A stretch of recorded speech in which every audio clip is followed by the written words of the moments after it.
Oi, pessoal, tudo bem? Estou eu de novo aqui para mais uma aula de geografia. Como é que vocês estão? Vamos dar continuidade então aos nossos estudos. Preparei um material para vocês hoje e gostaria de compartilhar esse material.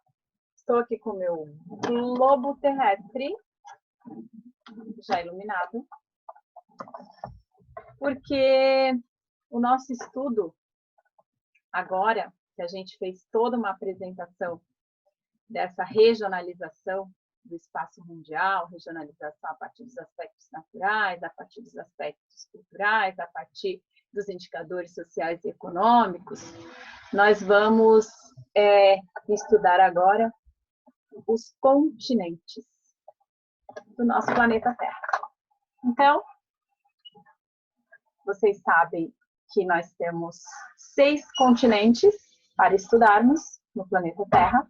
Nós vamos começar por este aqui, o nosso continente americano, certo? Então, a partir de agora, nós estudaremos os continentes ou alguns países que se destacam dentro desses continentes. O nosso primeiro estudo, então, é sobre o nosso gigantesco continente americano, o segundo maior continente, só perde para a Ásia. O mais extenso no sentido norte-sul. Vamos começar nosso estudo, então? Então, vamos lá. Vou deixar meu globinho aqui, deixar a América em destaque e vamos começar. Vou compartilhar aqui com vocês, então.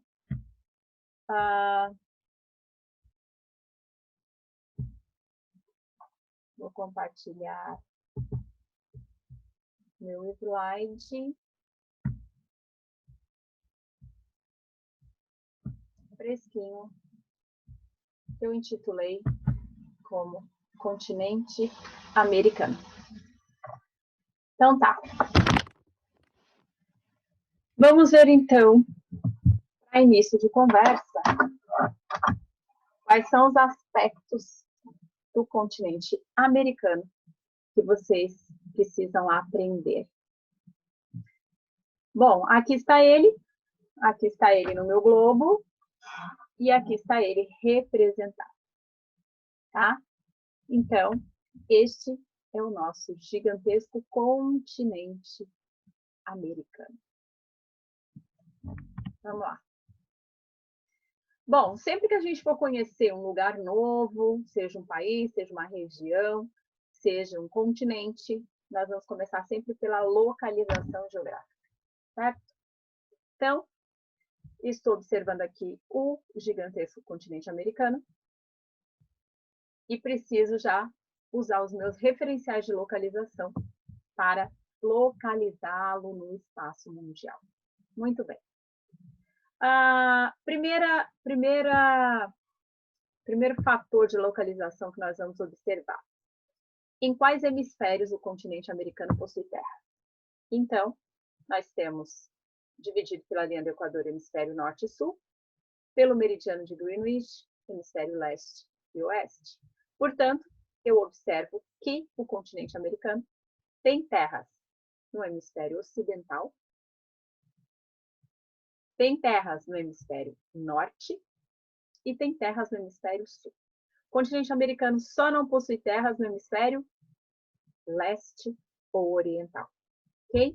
Localizado em relação aos hemisférios, como é que eu posso localizar o continente americano em relação à sua posição geográfica?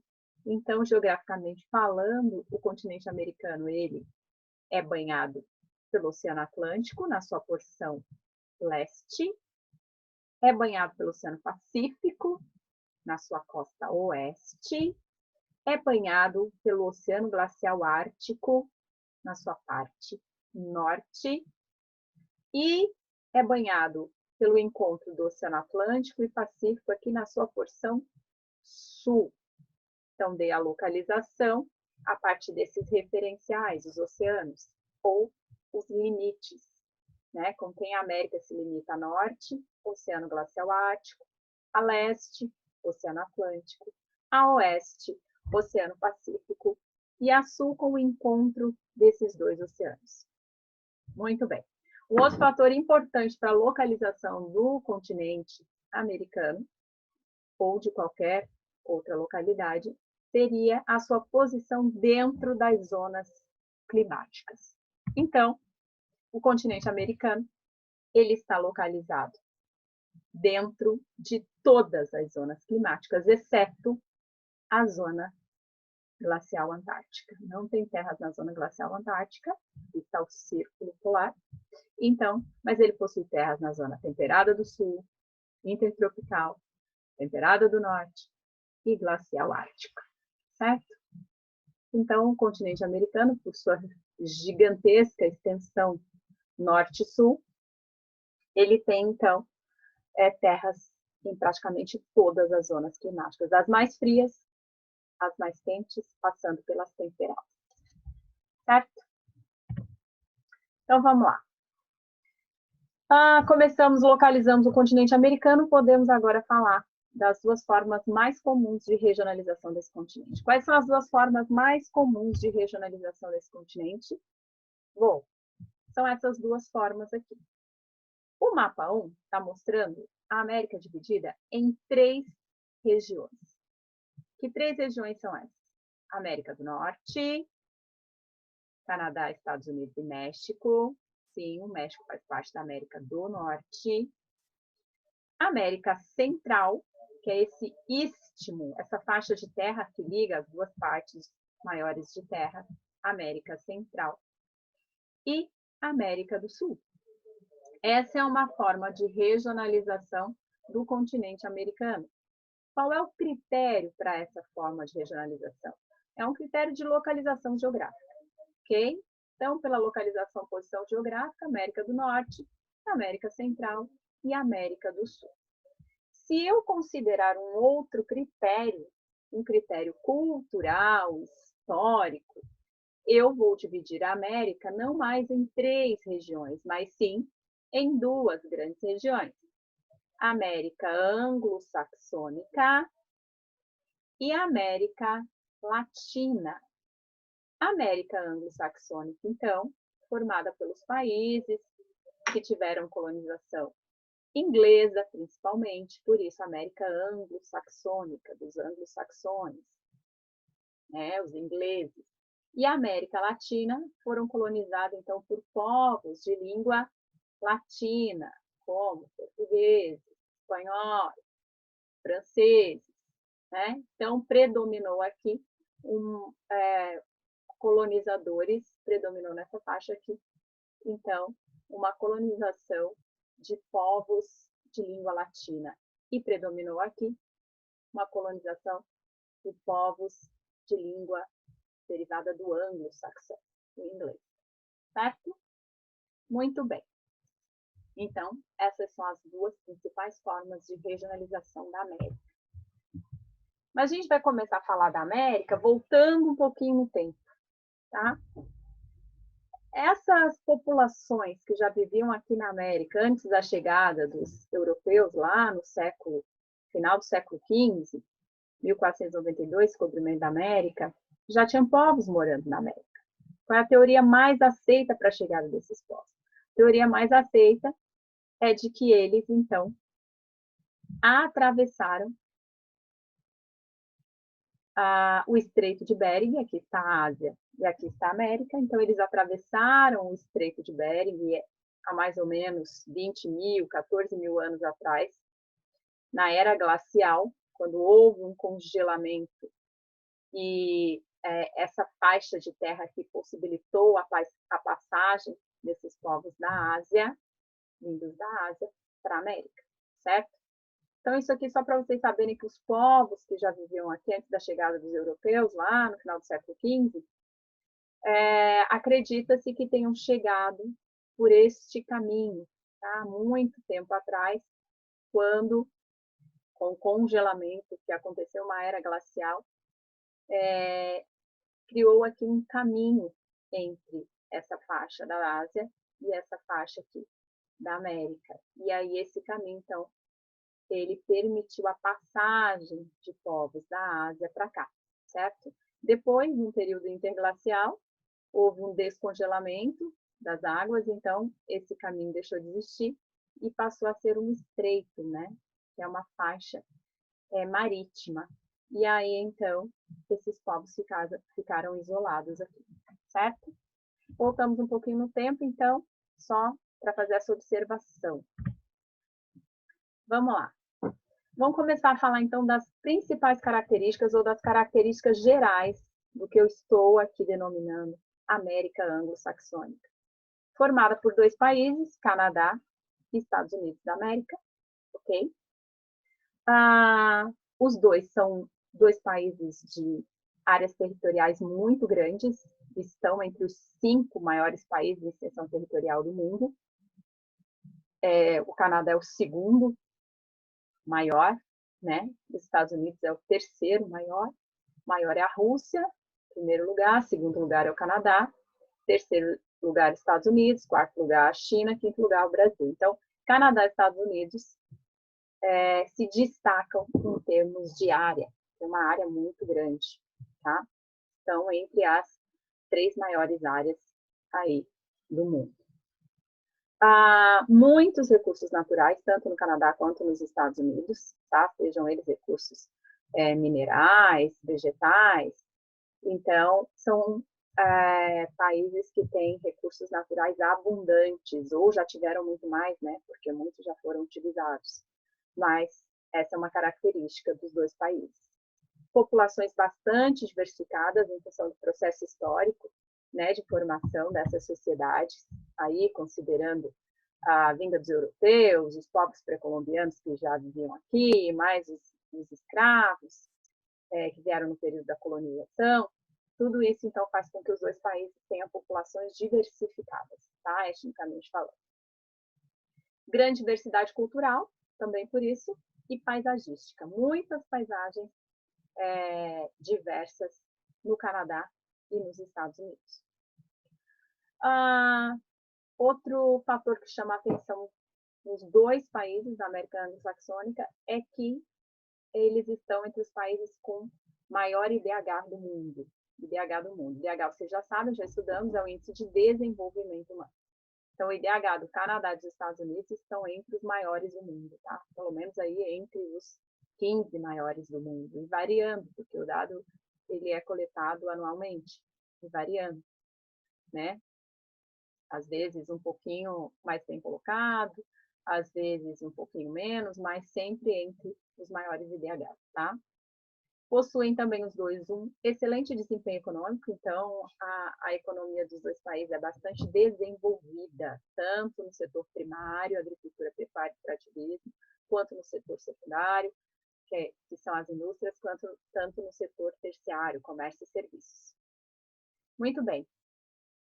Em comum também, os dois, estando tão próximos, são banhados a leste pelo Oceano Atlântico, a oeste pelo Oceano Pacífico, ok? Essas são as características em comum dos dois países. Vamos dar uma analisadinha um pouquinho melhor aqui, fazer uma comparação, então, em relação a esses dados dos dois países, né? A área é muito próxima dos dois, o Canadá é um pouco maior que os Estados Unidos, os dois têm em torno de 10 milhões de quilômetros quadrados, Estados Unidos 9,8 milhões, Canadá 9,9 milhões. A população já destoa, né? Destoa bastante. Por quê? Porque os Estados Unidos têm praticamente 10 vezes mais população que o Canadá. Então, tendo uma área muito próxima, a população dos dois países é muito diferente, porque os Estados Unidos é muito populoso. 325 milhões de habitantes para 36 milhões de habitantes do Canadá. O IDH é muito próximo. Se a população é muito diferente, o IDH é muito próximo. O Canadá está em 12º lugar, um dado de 2017, 0,922, e os Estados Unidos em 13º lugar, 0,920 no IDH. Vocês se lembram que quanto mais próximo do maior o IDH, né? Então, são dois IDHs considerados muito altos. O PIB per capita, né? Dá para a gente ver aqui que também é parecido, né, alto, considerado alto, são 62 mil dólares nos Estados Unidos, por cabeça, por pessoa, e 46 mil dólares no Canadá. Então, considerado também PIB per capita alto. E lembrando que o PIB per capita é o total do PIB dividido pelo total da população. Expectativa de vida também é considerada alta. Nos Estados Unidos, um pouquinho menor que no Canadá. No Canadá, a expectativa de vida é de 82 anos. E nos Estados Unidos, de 78, quase 79 anos. Tá? Considerado também expectativas de vida elevadas.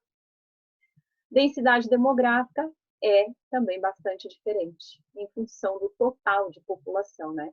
Densidade demográfica é o número de habitantes por quilômetro quadrado. Então, as áreas são muito grandes, mas as populações são diferentes, né, em termos aqui de quantidade.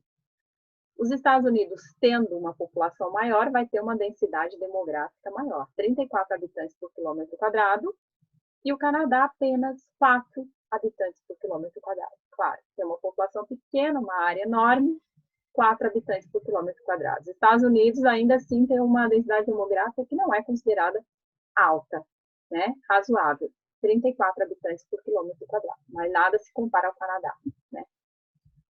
Enfim, poucos habitantes por quilômetro quadrado devido à sua gigantesca extensão e população pequena.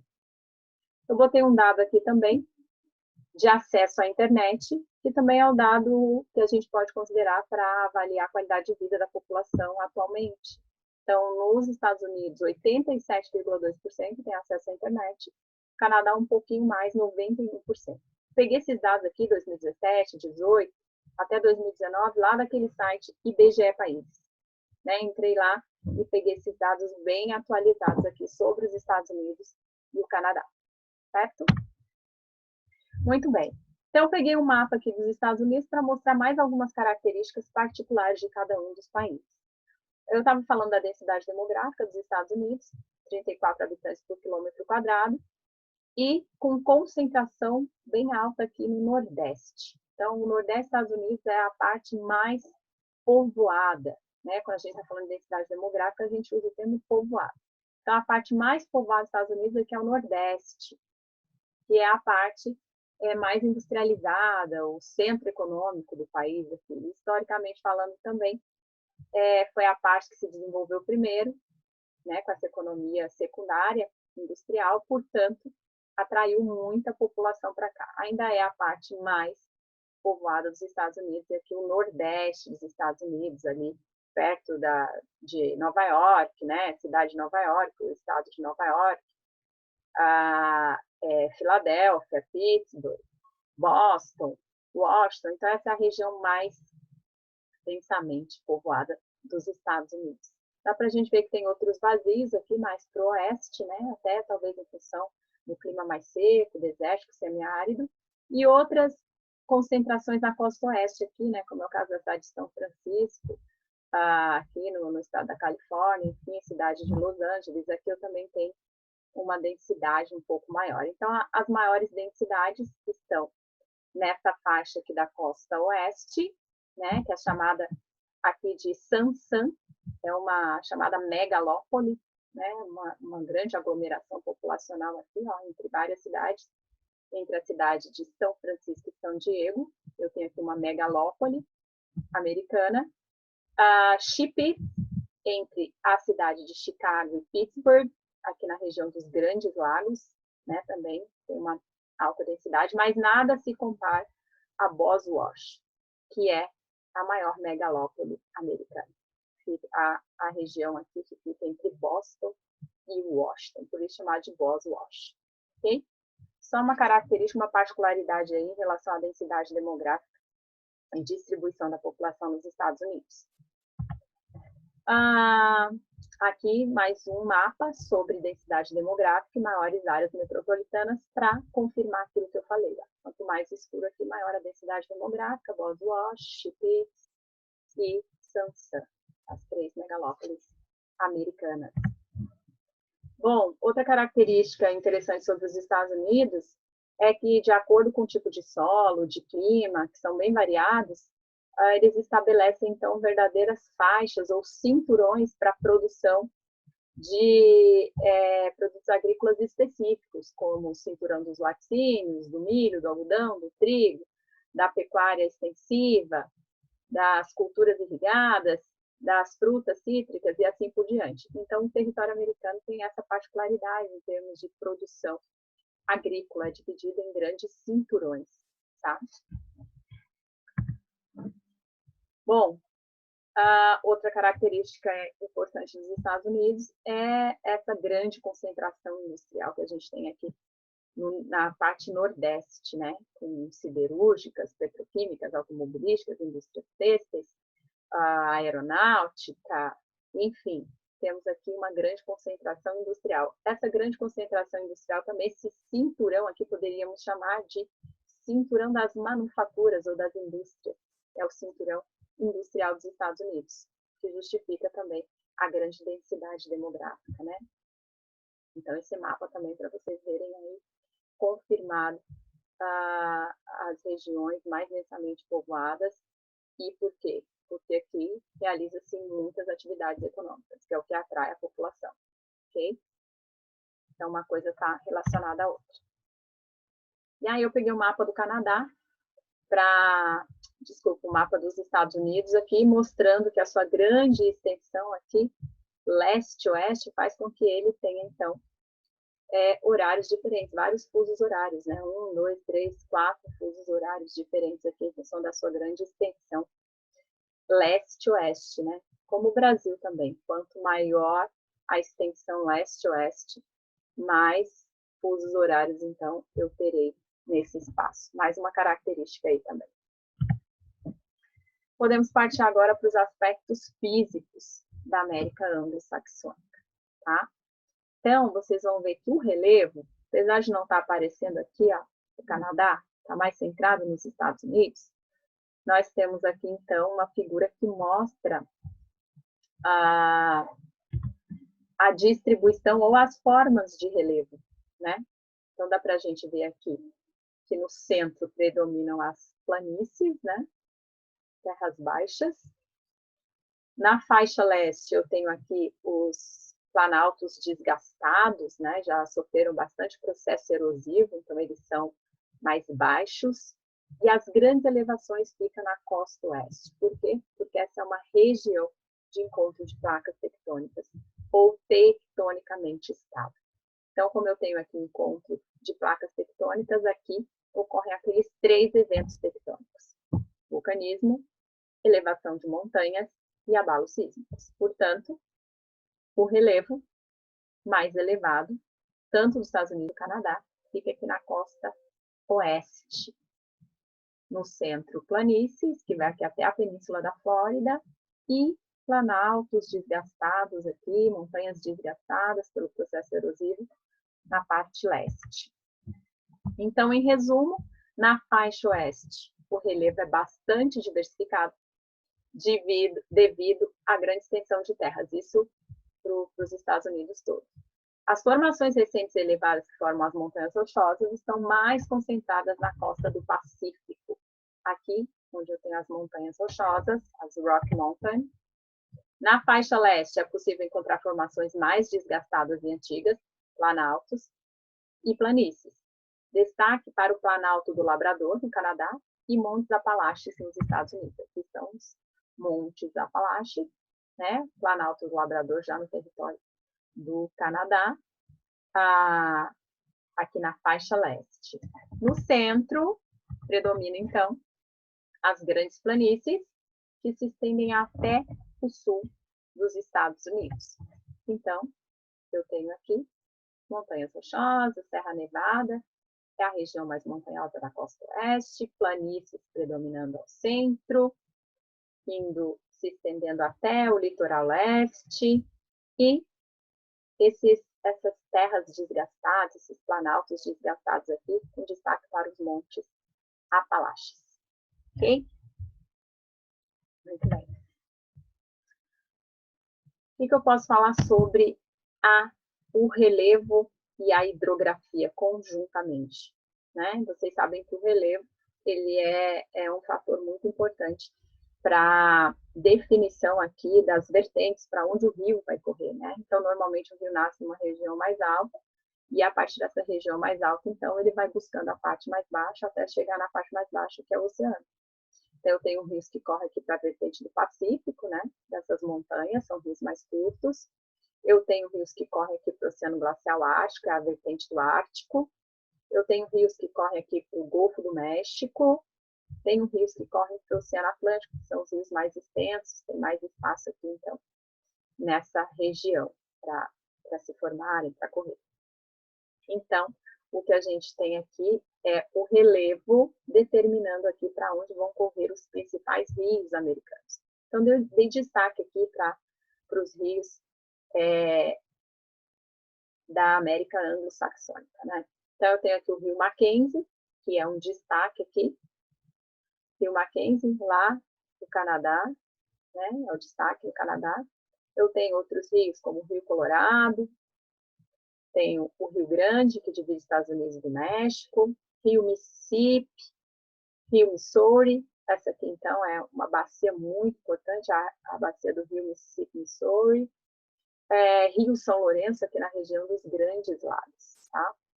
Outra coisa que chama a atenção também, além desses rios que eu destaquei aqui, é a região dos Grandes Lagos, que fica bem na divisa entre os Estados Unidos e o Canadá. Realmente, os lagos são enormes, dá para ver aqui pelo tamanho deles no mapa.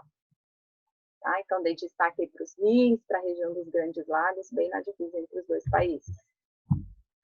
Agora eu vou falar um pouquinho sobre um outro aspecto físico, que é o clima. Então, o clima do continente americano, ele sofre a influência de vários fatores. Quais são os fatores mais importantes que vão determinar essa dinâmica climática na América anglo-saxônica? A latitude, ou seja, a distância da linha do Equador. Então, os dois países estão distantes da linha do Equador. A latitude, então, é um fator importante. O relevo, regiões mais altas, temperaturas mais baixas, regiões mais baixas, temperaturas mais altas. As correntes marítimas, que vão também influenciar o clima ali das regiões litorâneas. A continentalidade, o fato de estar mais próximo ou distante do mar. E as massas de ar, né, que vão atuar ali com mais umidade, com menos umidade, com temperaturas mais altas ou mais baixas. Muito bem. Então, eu tenho uma grande variedade de clima em função de todos esses fatores aqui, né? Vamos ver, então, um desses fatores são as massas de ar. Então, eu tenho aqui a massa polar, influencia aqui a queda de temperatura, a massa tropical, que vem aqui dos trópicos, região do México, a massa pacífica, que vem aqui do oceano, além das correntes marítimas, né? As correntes marítimas aqui também influenciam o clima da América anglo-saxônica. Tem a corrente da Califórnia, tem a corrente do Pacífico Norte, são correntes frias, tem as correntes quentes, como a corrente do Labrador, e elas também vão influenciar aqui a dinâmica climática nessa região. Mas olha a diversidade de climas que eu posso encontrar aqui na América anglo-saxônica. No Canadá, nem tanto, mas nos Estados Unidos, bastante climas, né? Eu tenho desde o clima polar, se eu contar aqui, com o Alasca, né, que é uma parte dos Estados Unidos, tem desde o clima polar nos Estados Unidos, a clima frio de montanha, nas regiões mais montanhosas, tem o clima temperado, continental, temperado, oceânico ou subtropical, clima mediterrâneo, clima semiárido e clima desértico. Então, tem climas muito variados, principalmente nos Estados Unidos. No Canadá, já tem a parte norte do Canadá, com predomínio de clima polar, de temperaturas muito baixas, frio de montanha, na costa oeste, onde estão concentradas as montanhas, clima frio, que fica entre o clima polar e o clima temperado, tem o clima frio e uma porção aqui de clima temperado continental. Então, no Canadá não tem uma diversidade tão grande, mas nos Estados Unidos já tem uma diversidade maior de clima. Climas secos, como o desértico, ou semissecos, como o semiárido, com as 4 estações indefinidas, variando a umidade entre ele e o outro temperado, ou subtropical. Clima mediterrâneo, com mais chuva no inverno. Então, tem essa diversidade climática aqui nos Estados Unidos. Mas o que predomina? Já dá para ver. De cara, que predomina aqui nos Estados Unidos o clima temperado.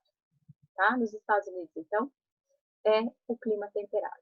No Canadá, predomina, então, o clima frio. Né? Clima frio. Mais ao norte aqui, eu tenho clima polar, mas aí predomina o clima frio aqui de temperaturas baixas no Canadá. Certo? Isso em função da latitude do Canadá, está numa latitude mais alta do que na latitude dos Estados Unidos. Certo? Então, dando destaque para o clima temperado nos Estados Unidos e para o clima frio no Canadá. Muito bem. Cada tipo climático vai possibilitar um tipo de desenvolvimento de vegetação, um tipo de vegetação diferente. Então, como eu tenho uma grande variedade de clima, também vou ter uma grande variedade de vegetações. Quais são as vegetações, então, que vão se desenvolver nesses climas?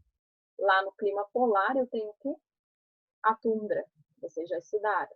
Então, a tundra, essa vegetação característica das regiões polares. A vegetação de altitude ou de montanha, vegetação adaptada aí a temperaturas mais baixas em função da altitude.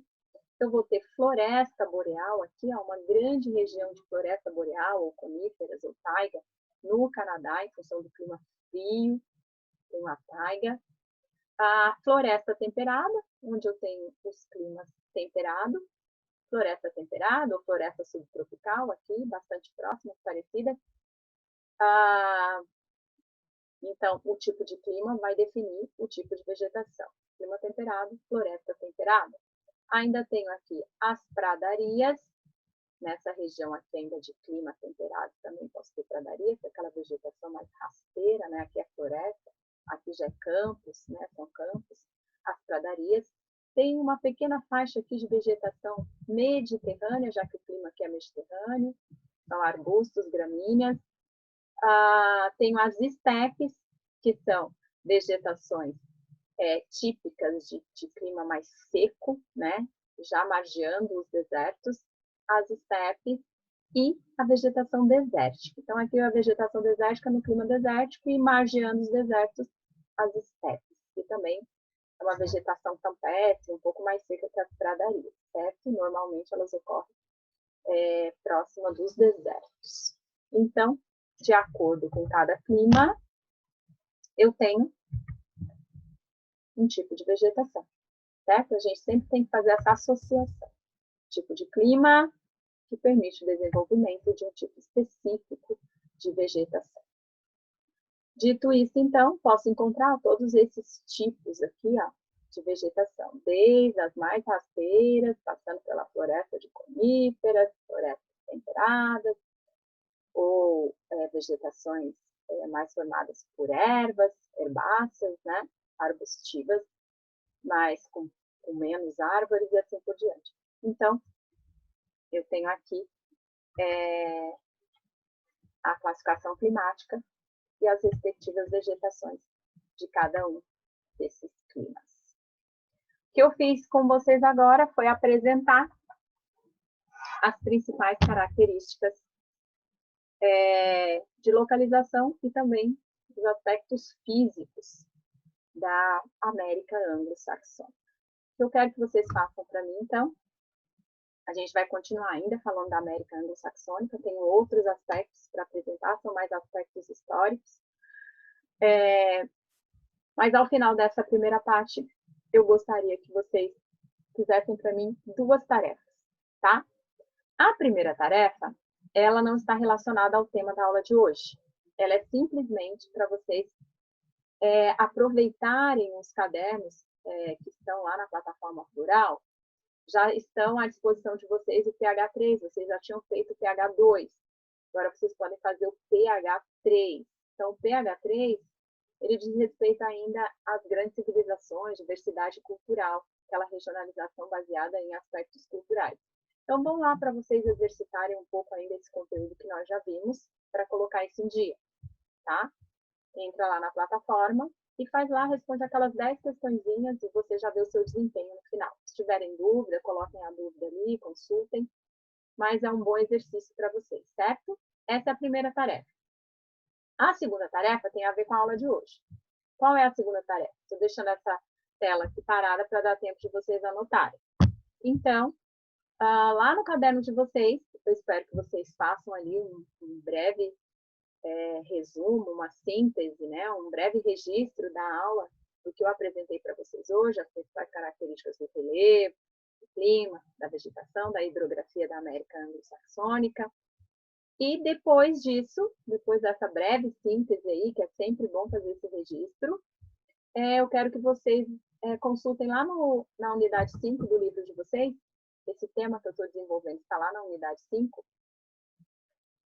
Eu quero que vocês procurem lá todos os climas da América Anglo-Saxônica e coloquem ali suas principais características, tá? Quais são as características do clima temperado, quais são as características do clima polar, quais são as características do clima semiárido e assim por diante. Então, coloquem lá no caderno, façam esse exercício aí de fixação sobre os climas que nós podemos encontrar na América Anglo-Saxônica, certo? Pessoal, por hoje é isso. Na nossa próxima aula, eu vou continuar falando da América Anglo-Saxônica. Já preparei os slides e nós conversamos mais um pouco, então, agora, a respeito dos aspectos históricos, tá? Formação do território, tanto dos Estados Unidos quanto do Canadá. Beleza? A gente se vê em breve. Beijo. Até a próxima. Tchau.